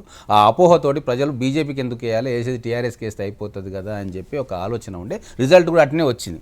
దాని తర్వాత అంటే నాకు తెలిసిన సమాచారం నేను చెప్తా ఉన్నా, సంపత్ గారికి చెప్తా ఉన్నా, సంపత్ గారి ద్వారా ప్రజలకు కూడా చెప్తా ఉన్నా. దాని తర్వాత కేంద్ర నాయకత్వం కూర్చొని ఇట్లా కాదు, మనకు పబ్లిక్లో ఒక స్ట్రాంగ్ మెసేజ్ మనం పోవాలి, ఖచ్చితంగా తెలంగాణ రాష్ట్రంలో సౌత్ ఇండియాలో మనం కర్ణాటక తర్వాత ఇంకో రాష్ట్రంలో కూడా ఎంట్రీ కావాల్సిన పరిస్థితి ఉంది. అమిత్ షా గారు, నడ్డా గారు, మన మోడీ గారు సెకండ్ టర్మ్ అధికారంలోకి వచ్చినాక కూడా మనం ఒకవేళ కాదు సౌత్లో ఎంట్రీ లేకుంటే పార్టీ ఉనికి సౌత్లో ఇబ్బంది అవుతుంది అని చెప్పి కొత్త నాయకత్వాన్ని మనం ఆహ్వానించాలి. అంటే పార్లమెంట్ ఎన్నికల కంటే ముందు కొత్త నాయకత్వాన్ని ఆహ్వానించాలి.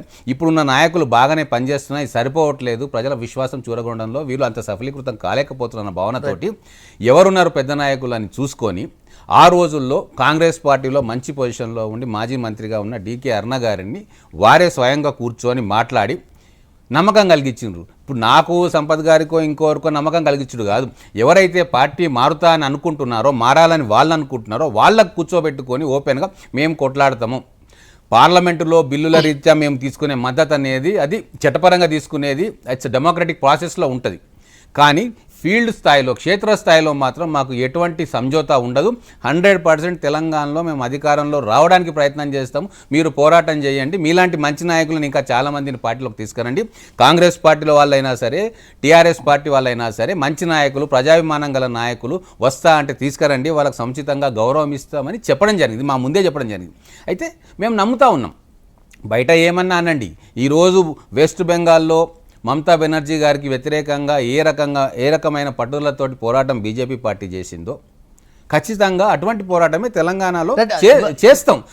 ప్రజలు కూడా అదే కోరుకుంటున్నారు. నిన్న ఇవాళ ఒక 2 పత్రికలు రాశాయి, వెస్ట్ బెంగాల్ తరహాలోనే తెలంగాణపై బీజేపీ అంత సీరియస్ ఫోకస్ పెట్టింది. ఇప్పుడు మేము రాసింది కాదు, మీ మీడియా మిత్రులే రాసినారు. నడ్డా గారే అన్నారు. ఇప్పుడు మా పార్టీలో హైయెస్ట్ పొజిషన్లో ఉన్న ప్రెసిడెంట్ గారు అంత గట్టిగా చెప్పినప్పుడు నమ్మకపోవడానికి కారణం ఏముంటుంది? ఇంకొకటి, ఇప్పుడు పొలిటికల్ కంపల్షన్ కూడా ఉంటుంది కదా. నేను ఒక లాజికల్గా చెప్తున్నా. ఇప్పుడు ఉత్తరాదిలో బీజేపీది అడ్వాంటేజ్ ఏంది అంటే 302 సీట్లు వచ్చినాయి కదా. కేరళలో వచ్చిందా, తమిళనాడులో వచ్చిందా, ఆంధ్రాలో వచ్చిందా, తెలంగాణలో వచ్చిందా, ఎక్కడొచ్చింది? బీజేపీ సక్సెస్ ఏంది అంటే లిమిటెడ్ స్టేట్స్లలో హైయెస్ట్ మెజారిటీ సీట్లు వస్తాయి.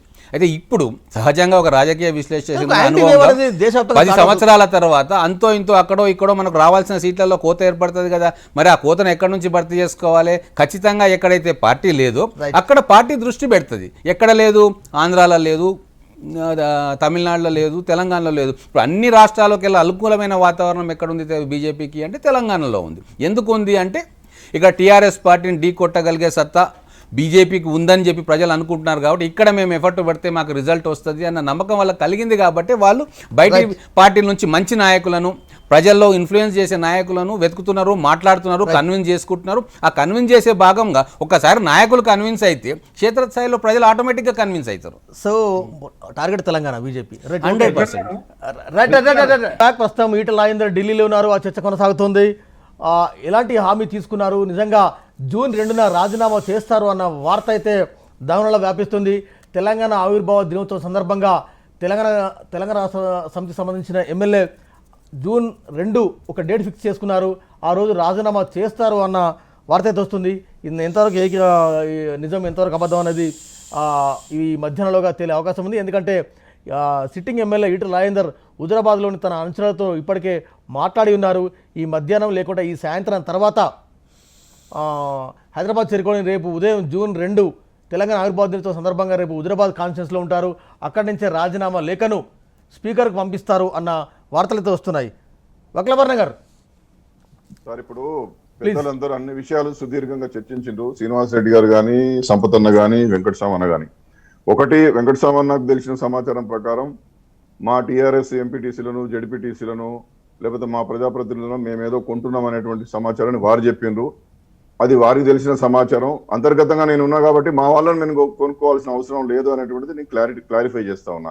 ఎందుకంటే ఇవాళ మేము 5 లక్షలు ఇచ్చుకుంటే ఆయన రేపు 10 లక్షలు ఇచ్చుకుంటారు. మరి ఇట్లా వాళ్ళ వ్యక్తిత్వాలను మనం తక్కువ చేసుకుంటూ పోదామా? కాబట్టి దాంట్లో వాస్తవం లేదనేది వెంకటస్వామన్నకు నేను చెప్తా ఉన్నా. పెద్దల సంపత్ కుమార్ గారు కానీ, ఎన్ఎం శ్రీనివాస్ రెడ్డి గారు కానీ కొన్ని ఉదాహరణలు చెప్పారు. రాజేందర్ గారు ముఖ్యమంత్రి స్థాయికి ఎదిగినటువంటి వ్యక్తి కాబట్టి ఈ పార్టీలో వారిని పక్కకు పంపిస్తే గానీ కేటీఆర్ గారు ముఖ్యమంత్రి కాలేరు అనేటువంటి విధంగా కొంత చర్చ జరిగింది. నేనేమంటున్నానంటే ముఖ్యమంత్రి స్థాయికి ఎదిగినటువంటి వ్యక్తి ఒకటైతే వారు ఈ మధ్య కాలంలో ప్రెస్ మీట్ పెట్టినప్పుడు నేను ఇండిపెండెంట్ గానే ఉంటా, స్వతంత్రంగానే ఉంటా, నా భావజాలు వేరు అనేటువంటి మాట చెబుతూ నేను ఒకవేళ అనివార్యమైతే పోటీ చేస్తే ఇండిపెండెంట్ గానే పోటీ చేస్తా అని చెప్పి శ్రీ రాజేంద్ర గారు చెప్పడం జరిగింది. నేను బీజేపీలో చేరను, కాంగ్రెస్ లో చేరడానికి ఎప్పుడు చెప్పలే కదా. స్పష్టంగా నేను చెప్పారు వారు, మీరు చూసుకోండి ఒకసారి. నేను స్వతంత్ర, నేను ఏ పార్టీలో చేరనని చెప్పారు. ప్రస్తుతానికి ఏ పార్టీలో చేరదలుచుకోలేదు. నేను కొన్ని రోజులు హైదరాబాద్కి వెళ్తాను, హైదరాబాద్ వెళ్ళి నా కార్యకర్తలతో మాట్లాడతాను. అవును సార్, ఇవాళ ఏ కార్యకర్తలతో మాట్లాడి బీజేపీ దగ్గర పోయిండు, బీజేపీలో చేరమని హుజరాబాద్ ఎవరు చెప్తలేరు. వారు బీజేపీలో చేరుతా అని చెప్పగానే అక్కడ మాకు కౌన్సిలర్లుగా గెలిచినటువంటి వాళ్ళంతా కూడా ఆయన వస్తే మాకు సరిపడదు, ఆయన వ్యక్తిత్వం మాకు సరిపడదు అని చెప్పి వాళ్ళంతా టీఆర్ఎస్ లో జాయిన్ అవుతున్నటువంటి సందర్భం స్వచ్ఛందంగా. కాబట్టి ఈ విధమైనటువంటి వైఖరి ఉన్నది. ఇంకొకటి ఏంటంటే వారు ఆత్మగౌరవము, ఆత్మాభిమానం అనేటువంటి మాటలు చెప్పినారు. తను బలహీన వర్గాల గొంతుక అనేటువంటి మాట చెప్పారు, తన భావజాలాన్ని చెప్పారు. అదొక వైపు అయితే ఎన్ఎన్ శ్రీనివాసరెడ్డి గారు గెలిచినప్పుడు సీనన్న తెలంగాణ ఉద్యమంలో కీలక భూమిక వహించిండు కాబట్టి ప్రజలందరూ వారి వైపు ఉన్నారు. అది నెంబర్ 1. రఘునందన్ రావు గారు కూడా టిఆర్ఎస్ లో ఉన్నారు, తెలంగాణ ఉద్యమంలో కీలకంగా ఉన్నారు కాబట్టి మొన్న గెలిచారు. కానీ ఇక్కడ రాజేందర్ గారు కమలాపూర్ లో 2 సార్లు, హుజురాబాద్ నియోజకవర్గంలో 4 సార్లు, 6 సార్లు ఎమ్మెల్యేగా గెలిచిన తర్వాత వారి వెంట ఎవరు లేరు. ఇది చాలా స్పష్టమైనటువంటిది. మీరేమో ముఖ్యమంత్రి స్థాయి అంటున్నారు, నియోజకవర్గంలో ఏమో వారు ఎంబడి ఎవరు లేరు. వారేమో అనుచరులతో, అభిమానులతో, ప్రజాప్రతినిధులతో చర్చించి నిర్ణయం తీసుకుంటా అంటారు. హుజురాబాద్ లో మాత్రం బీజేపీలో జైన్ గమ్మని ఎవ్వరు చెప్పినట్టుగానైతే మాకు సమాచారం లేదు, ఏ పత్రికల్లో కూడా రాలేదు. కాబట్టి స్వతంత్రంగా వారికి వారే నిర్ణయాలు తీసుకొని వారిని వారు ఎట్లా రక్షించుకోవాలనేటువంటి దాంట్లో తీసుకుంటున్నటువంటి నిర్ణయాలు తప్ప దీనిలో ఆత్మగౌరవం కానీ ఆత్మాభిమానం కానీ ఎక్కడ ముడిపడి ఉన్నాయి? చెప్పేదేమో ఆ మాటలు చెప్తున్నారు, చేసేదేమో వ్యక్తిగతమైనటువంటి నిర్ణయాలు తీసుకుంటూ నా అభిమానులతో, నా అంచనలతో మాట్లాడుతూ ఉంటూ ఉన్నారు. కాబట్టి ఇట్లా ద్వంద్వ ప్రమాణాలు వారు వ్యవహరిస్తూ ఉన్నారు. దీనికి ఒక నిమిషం మీరు అందరికి సమావేశం నాకు కూడా ఇవ్వాలి. నేనేమంటున్నానంటే వారి వైఖరి స్పష్టంగా లేదు. ఇవాళ వారి మీద వచ్చినటువంటి ఆరోపణలు ఏవైతే ఉన్నాయో ఆ ఆరోపణల నుండి సంపదన చెప్పినట్టుగా బయటపడాలంటే, రక్షణ లభించాలంటే జాతీయ స్థాయిలో కేంద్రంలో ఉన్నటువంటి పార్టీ మాత్రమే నన్ను రక్షిస్తుందని తనకు తాను వ్యక్తిగతంగా తీసుకుంటున్నటువంటి నిర్ణయాలు తప్ప దీనిలో ఆత్మగౌరవం లేదు, ఆత్మాభిమానం లేదు, అభిమానులతో చర్చలు లేవు, అంచనలతో చర్చలు లేవు, ఆయన వెంబడి ఏ ప్రజాప్రతినిధి లేడు. కాబట్టి ఇంత గందరగోళమైనటువంటి వాతావరణాన్ని సృష్టించి వారు టిఆర్ఎస్ అధినాయకత్వాన్ని, ప్రభుత్వాన్ని విమర్శించేటటువంటి పని చేస్తా ఉన్నారు. దీనికి సమాధానం స్పష్టంగా వారే చెప్పాలి. ఈ పరిణామాలు అన్ని ఎందుకు జరిగినాయో మీడియా ముందుకు వచ్చి వారు నిమికిస్తాను. ఎన్ఎం గారు, ఒక 2 కీలకమైన ప్రశ్నలు. బీజేపీలోకి అంటే చేర్చుకునే ముందు డికే అరుణ గారిని కావచ్చు, లేకుంటే వివేక్ వెంకటస్వామి గారిని కావచ్చు, ఒక రకమైన హామీ ఇచ్చారు. సరే, ఆ ప్రామిసెస్ సరిగా నిలుపుకోలేకపోతున్నది అనేది ఒక బలమైన కాబట్టి. ఎందుకంటే అనేక సందర్భాల్లో వివేక్ చెప్తున్నారు, నాకు ఇది ఇస్తారు, అది ఇస్తున్నారు, నాకు ఏమి ఇవ్వలేకపోయారని. రేపు ఈటల రాజేందర్ ఎట్లా అకామిడేట్ చేస్తారు? మరి నెంబర్ 2, ఈటల రాజేందర్ వెంట 25 మంది 28 మంది ఎమ్మెల్యేలు లిస్ట్ ఇచ్చినట్టుగా కూడా ఒక ప్రచారం జరుగుతుంది. ఇంకెవరెవరు వచ్చే అవకాశం ఉంటుంది? ఒకటండి, ఇప్పుడు ఈటెల రాజేందర్ గారు ఏం లిస్ట్ ఇచ్చారా లేదా అనేది మనకు తెలియదు. మీరు చెప్తున్నారు, నేను వింటా ఉన్నాను, నాకు తెలియని అంశం అది. ఇక్కడ భారతీయ జనతా పార్టీ ఇచ్చిన హామీలు అనేది చూస్తే ఖచ్చితంగా ఒకవేళ పార్టీ అధిష్టానం ఏదైనా హామీ ఇస్తే, ఇక్కడే కాదు దేశంలో ఎక్కడైనా సరే, ఎక్కడైనా హామీ ఇస్తే ఇప్పటి వరకు ఉన్న రికార్డ్స్ని చూస్తూ ఉంటే ఖచ్చితంగా హామీని నిలబెట్టుకున్నదని మనకు అనిపిస్తుంది. వినండి, డికే అరుణ గారికి రాష్ట్ర అధ్యక్ష పదవి ఇస్తానులే, నేనే ఉన్నా కదా. మాట్లాడిన దాంట్లో, రామాధవ్ గారితో మాట్లాడిన దాంట్లో నేను కూడా ఉన్నా ఒక వ్యక్తిగా. డికే అరుణ గారికి ఆమె ఒకటే కోరింది అమిత్ షా గారి ముందు. ఈరోజు ఈటెల రాజేందర్ గారు ఎట్లయితే అన్నారో ఆ రోజు కూడా గ్రౌండ్లో టీఆర్ఎస్ బీజేపీ కలిసి ఉన్నారు అనే చర్చ జరుగుతూ ఉంది. మరి మేము బీజేపీలకు వస్తే మళ్ళీ మీరు టీఆర్ఎస్తో కలిసి ఉండాలి అనే ఆలోచన ఉంటే ఇప్పుడే చెప్పండి, నేను వెనక్కి వెళ్ళిపోతా. మా ప్రైమరీ టార్గెట్ కేసీఆర్తో కొట్లాడము, అందుకే మేము బీజేపీలోకి వస్తున్నాం తప్పించి స్వలాభం కోసం కాదు అంటే అమిత్ షా గారు చాలా స్పష్టంగా చెప్పారు. అదే అంశాన్ని ఇప్పుడు ఈటెల రాజేందర్ గారు కూడా అనుమానం నివృత్తి చేసుకోవడానికి నడ్డా గారిని అడిగినరు. నడ్డా గారు కూడా అదే సమాధానం చెప్పారు. అది అయిపోయింది. అయితే అప్పుడు వాళ్ళు అన్నమాట ఏంటి అంటే, మీ స్థాయికి తగ్గట్టుగా మేము గౌరవం ఇస్తాము అంటే మేము అడిగినాం. అంటే రాష్ట్ర స్థాయిలో ఏమని ఇస్తారంటే, మీరు ఎందుకు అంత చిన్నగా మీ నాయకురాలని అంత చిన్నగా ఎందుకు ఊహించుకుంటున్నారు? ఆమెను దేశ స్థాయిలోనే ప్రధానంగా ఉండే పోస్టును ఖచ్చితంగా అవకాశాన్ని బట్టి ఇస్తామని చెప్పారు. ఒక 3-4-6 నెలల వ్యవధిలోనే ఆమెకు జాతీయ స్థాయిలో ఉపాధ్యక్షురాలు పదవి ఇచ్చారు. అంటే మేము కూడా ఊహించలేదు. మేము అనుకున్నాము రాష్ట్ర స్థాయిలో బాధ్యతలు అప్పచెప్తారు, కేసీఆర్ను కొట్టడానికి అనువైన పరిస్థితి కల్పించడానికి ఆమెకు ఒక మిషన్ అప్పచెప్తారని మేము అనుకుంటే, అంతకంటే మించి దేశ స్థాయిలోనే పదవి అప్పచెప్పారు. అంటే నేను అనేది బీజేపీ అధిష్టానం కమిట్మెంటు.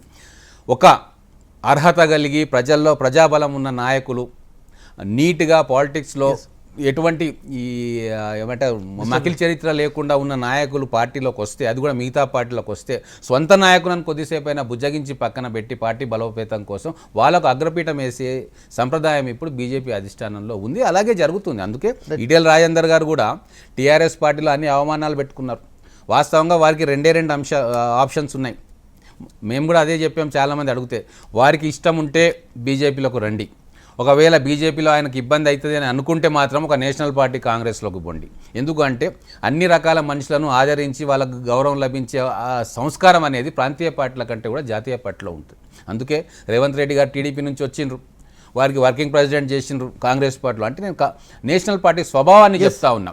ఎవరైనా బయట నుంచి నాయకులు వస్తే ఒక్కోసారి లేట్ జరగవచ్చు, 1-2 నెలలు పరిస్థితుల బట్టి, కానీ ఖచ్చితంగా న్యాయం జరుగుతుంది.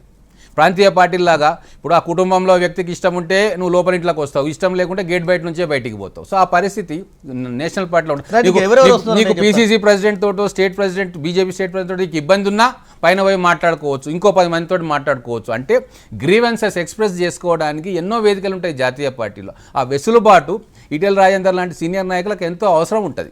కాబట్టి ఎవరైనా టీఆర్ఎస్ పార్టీ నుంచి బయటకు వచ్చే వాళ్ళు ఇంకో ప్రాంతీయ పార్టీలకు పోరు, కోదండరామ్ గారు లాంటి వ్యక్తుల దగ్గర కూడా పోరు.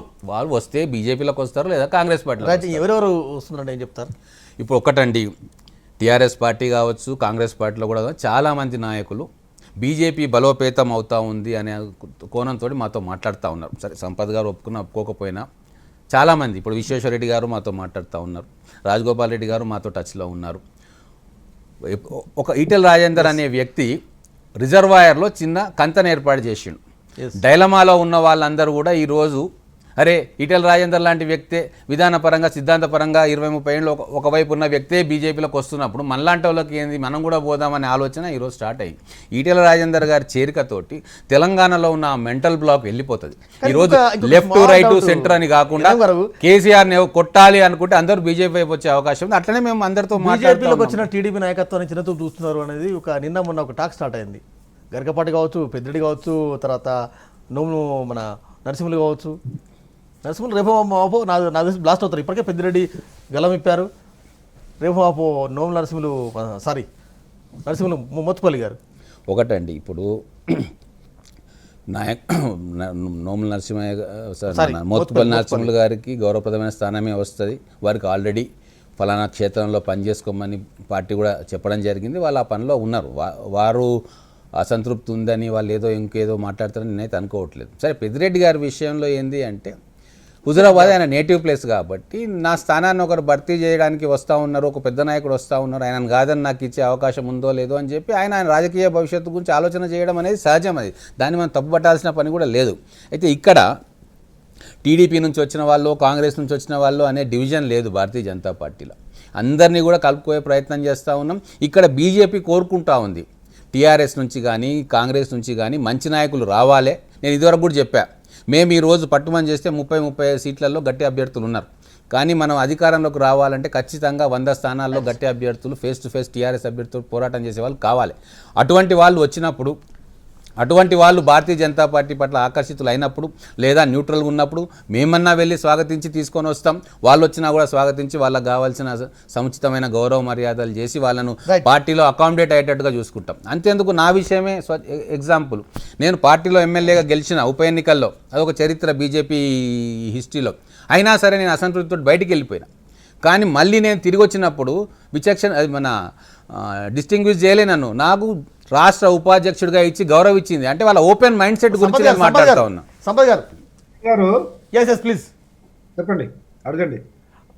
ఆ కాంగ్రెస్ పార్టీలో కూడా కాంగ్రెస్ అంటే ఏఐసీసీ పునర్వ్యవస్థీకరణ పడుతుంది. తర్వాత వారం 10 రోజుల్లో తెలంగాణకు కొత్త పీసీసీ చీఫ్ వస్తారు. కాంగ్రెస్ పార్టీ కూడా కొంత హడావుడి చేసే కార్యక్రమాలు వస్తున్నట్టుగా నిన్న మొన్న ఏదో టీవీ ఛానల్స్ వస్తున్నాయి. మీకున్న ఫీడ్బ్యాక్ ఏంటి? ఓకే, వెంకట్ గారు, దానికి పోకముందు 1-2 ప్రస్తావిస్తే ఇంతకుముందు చర్చ జరిగిన దాన్ని బట్టి 100% ఒక విశ్లేషకుడిగా అనుభవజ్ఞుడైనటువంటి రాజకీయ నాయకుడిగా ఎన్ఎం శ్రీనివాసరెడ్డి గారు చెప్తున్నారు, కృష్ణమోహన్ గారు నేను కానీ ఒప్పుకుంటాం కాదనం. 14 to 18 వేరు, 18 తర్వాత వేరని. 18 ఎలక్షన్స్ బిఫోరు, 18 ఎలక్షన్కు 19 పార్లమెంట్ ఎలక్షన్కు మధ్యలో జరిగినటువంటి రాజకీయ పరిణామాల్లో భాగంగా ఎన్ఎం శ్రీనివాసరెడ్డి గారు కానీ, డికే అరుణ గారు కానీ, అంతకుముందే వివేక్ గారు కానీ, లేదంటే మీరు చెప్పినటువంటి పెద్దిరెడ్డి గారు కానీ, మోత్కుపల్లి గారు కానీ, చంద్రశేఖర్ గారు కానీ చాలామంది పోయినారు కదా. అంతకుముందు వీళ్ళకు కూడా అనుమానం ఉంది, టీఆర్ఎస్ బీజేపీ కలిసి ఉన్నాయేమో అన్నట్టు అనుమానం ఉంది, ప్రజల్లో అపోహ ఉంది, కనుకనే ఆ రిజల్ట్ వచ్చింది. దాని తర్వాత మీరు చేరినారు కదా, చేరిన తర్వాత 2.5 సంవత్సరాలు అవుతుంది రాష్ట్రంలో టీఆర్ఎస్ పార్టీ మళ్ళీ అధికారంలోకి వచ్చి. 2 ఏళ్ళు అయిపోయింది భారతీయ జనతా పార్టీ కేంద్రంలో అధికారంలోకి వచ్చి. ఈ 2.5 ఏళ్లల్లా ఎక్కడైనా ఒక్క దగ్గరైనా మనసాక్షిపూర్వకంగా ఎన్ఎం శ్రీనివాసరెడ్డి గారికి టీఆర్ఎస్ మీద బీజేపీ ఫైట్ చేస్తుంది, వీళ్ళ అవినీతినో అక్రమాన్నో కుటుంబ పాలనో ఇల్లీగల్నో ఏదైనా బయటికి తీసే నమ్మకము విశ్వాసము కల్పించిన ఒక్క సంఘటన చెప్పమని అడుగుతా ఉన్నా. ఒక్క సంఘటన. నెంబర్ 1. రెండవది, ఎన్ఎం శ్రీనివాసరెడ్డి గారు మహబూబ్ నగర్లో ఆ రోజు బీజేపీ తరఫున గెలిచిందంటే అది బీజేపీ గొప్పతనమో బీజేపీదో కాదు. ఆ రోజు ఎన్ఎం శ్రీనివాసరెడ్డి గారు తెలంగాణ ఉద్యమకారుడిగా టీఆర్ఎస్ పార్టీ ద్వారా ఆ, వంచబడ్డాడు కనుక ఆ సింపతి రావడము, దాంతోపాటు పూర్తిగా సిరన్ అనేది మీకు కూడా తెలుసు, వర్టికల్ డీవియేషన్ ఎంఐఎం ముస్లిం క్యాండిడేట్ రావడము టీఆర్ఎస్ నుంచి, అప్పుడు రైట్. హిందూ ముస్లిం ఓట్లు డివైడ్ కావడం వల్ల వచ్చింది తప్ప భారతీయ జనతా పార్టీ నుంచి ఎన్ఎం శ్రీనివాసరెడ్డి గెలవలే. పరిస్థితులు ఎన్ఎం శ్రీనివాసరెడ్డికి నష్టం జరిగింది, లేకపోతే ఏదో పాపం ఇంత ఇన్ని రోజుల నుంచి కష్టపడితే ఇట్లా ఆ రకంగా వచ్చింది తప్ప మహబూబ్ నగర్లో అది కాదు. రెండు ఇంకొకటి మీరు అన్నట్లు భారతీయ జనతా పార్టీ మాట ఇచ్చిందంటే తప్పకుండా చేస్తా అంటారు కదా. నేను కాదు, కాంగ్రెస్ పార్టీ నాయకుడుగా ఇంతకుముందు వెంకటే అడిగింది కదా, ఈ పేర్లన్నీ తీసుకోండి. ఎప్పుడైనా ఎక్కడికైనా న్యాయం జరిగింది, నమ్మకం కలిగించబడ్డది అనేది స్పష్టం. ఈరోజు ఏ పత్రికైనా చూడండి, ప్రధానమైనటువంటి అంశము, ప్రధానంగా చర్చ జరుగుతున్నది ఈటల రాజేందర్ మనసులో కానీ, ఈటల జమున కానీ, ఈటల నితిన్ కానీ, ఎవరైనా వాళ్ళకు కూడా నాకు తెలిసి మీకు కూడా మనసాక్షిపూర్వకంగా టీఆర్ఎస్ బీజేపీ ఒకటా కాదా ఇంకా తేలాల్సిన అవసరం ఉంది. ఆ సందిగ్ధము, ఆ మెంటల్ బ్లాక్స్ క్లియర్ చేయాల్సిన అవసరం ఉంది. దానికి ఒక్క సంఘటన కూడా చేయలేదన్నది మాత్రం ముమ్మాటికి వాస్తవం. ఒక్క నిమిషం సంపద గారు, దీనికి అనుబంధంగా నేను మొన్న కూడా ఎన్ఎం గారిని అడిగాను. వాళ్ళ స్వయంగా వీళ్ళ రాష్ట్ర అధ్యక్షుడు కేసీఆర్ అనేక సందర్భాల్లో కేసులు పెడతాం, రేపు మాపో కేసీఆర్ జైల్లో దోసేస్తాం. బీజేపీ నాట్ ఓన్లీ సంజయ్, చాలామంది కీలక బాధ్యత గల పోస్టులో ఉన్న బీజేపీ నేత అందరూ కూడా మెజారిటీ చెప్పారు, టీఆర్ఎస్ మీద ఇక దూకుడు, టీఆర్ఎస్ను నేతలను జైల్లో పంపిస్తాం, కేసీఆర్ మీద రేపు ఎఫ్ఐఆర్ అవుతుందనే సీన్ క్రియేట్ చేశారు. కానీ ఇంతవరకు ఏ చర్య లేదు. అందుకనే అనుమానం కాస్త బలోపేతం అవుతుంది ఎన్ఎం గారు. అంతే. ఒక సబ్మిషన్ వెంకట్ గారు ప్లీజ్. సీనన్న ఎన్ఎం సీనన్న కూడా తెలుసు, బండి సంజయ్ గారు మైకు దొరికిన అనర్గళంగా అత్యంత ఫెరోషియస్ గా ఇప్పుడే గొంతు మిల్కి చంపేస్తున్న కేసీఆర్ అన్నట్టు మాట్లాడుతూ టీఆర్ఎస్ పార్టీ తొక్కేస్తామని మాట్లాడతారు కదా. మొన్న ఈటల రాజేందర్ మీరు పార్టీలో చేర్చుకుంటున్న సందర్భం కూడా చేర్చుకుంటున్నారు. ఈటల రాజేందర్కు జరిగిన అన్యాయము వేరుల విషయంలో ఎందుకు నిష్పక్షపాతంగా లేరు అని ప్రశ్నించాల్సిన అవసరం ఉంది కదండి. ఏ రోజైతే బండి సంజయ్ నేను పవర్ పాయింట్ ప్రజెంటేషన్ పెడతా అని చెప్పిన అంతకంటే ముందు రోజే నేను పవర్ పాయింట్ ప్రజెంటేషన్ పెట్టి 13 మంత్రుల మీద డాక్యుమెంటరీ ఎవిడెన్స్తో విత్ ఎంఆర్ఓ ఆర్డీఓ ఇటువంటి డాక్యుమెంట్స్ ఏవైతుందో పెట్టి ఇచ్చినా కదా. ఎందుకు పవర్ పాయింట్ ప్రజెంటేషన్ పెట్టలే? ఏం ఒత్తిడి వచ్చింది? ఎవరు ఒత్తిడి చేయడం వల్ల బండి సంజయ్ గారు పవర్ పాయింట్ ప్రజెంటేషన్ పెట్టలే? ఆ 70 మంది ఎమ్మెల్యేలు, ఇంతమంది మంత్రులు అని అనర్గళంగా మాట ఎక్కడ పోయింది ఆ విషయము? ఎందుకు ప్రశ్న తలెత్తా సమాధానం చెప్పవలసిన బాధ్యత భారతీయ జనతా పార్టీ మీద ఉంటుంది. ఒకటండి, దీంట్లో కేసీఆర్ గారి మీద కేసులు పెట్టాల్సిన అంశం అనేది కోర్టు పరిధిలో ఉంటుంది. కేంద్ర ప్రభుత్వం ఒకటి. ఇంకొక విషయం ఏంటి అంటే, ఏ పార్టీకి ఆ పార్టీకి తమ వ్యక్తిగతమైన వ్యూహాలు ఉంటాయి. నడ్డా గారు అన్నారు కదా, ఇప్పుడు మనకు ఎన్ఎం శ్రీనివాసరెడ్డికి కేసీఆర్ మీద కసి ఉంది కాబట్టి నువ్వు ఇప్పుడే కేసు పెట్టి జైల్లో పెట్టు అంటే కాదు. అది పార్టీకి ఎప్పుడు అవసరమో అప్పుడు పెడుతుంది.